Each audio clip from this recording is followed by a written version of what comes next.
Imagine turning a part of your home into a tax-saving gold mine. Intrigued? Keep watching to discover how the home office deduction can benefit you. Self-employed individuals who use a portion of their home for business purposes might receive a tax advantage through the home office deduction. What exactly is deductible for a home office? Small business owners and independent contractors may be eligible to deduct rent, utilities, real estate taxes, repairs, and maintenance. To claim the home office tax deduction, you need to fill out Form 1040, Schedule C, on your annual tax return.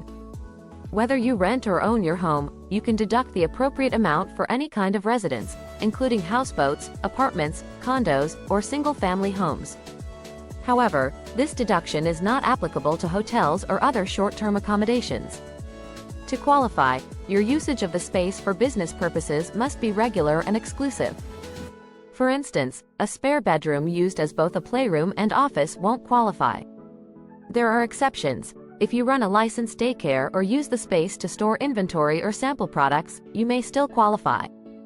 Your home office must be your principal place of operation, even if it's not the only place you interact with clients or customers.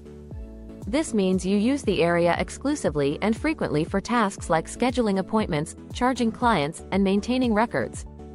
W-2 workers are not eligible for the home office tax deduction if they work from home. This benefit was put on hold until 2025 by the Tax Cuts and Jobs Act of 2017. However, freelancers, side gig workers, and business owners can still take advantage of this tax benefit, provided they follow the regulations.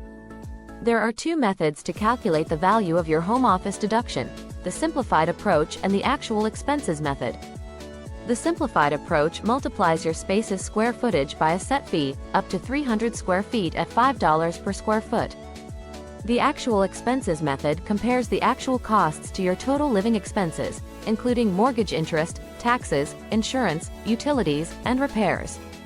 For example, if your home office is 300 square feet in a 2,000 square foot home, you may be able to deduct 15% of your home's indirect expenses.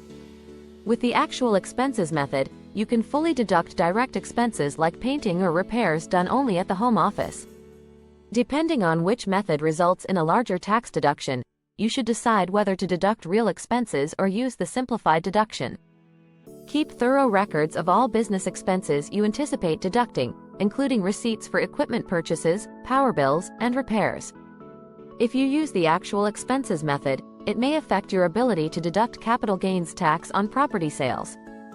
For more information and expert advice, contact Surya Pati at Shore Financials. Visit our website or call us today. Turn your home into a tax-saving asset.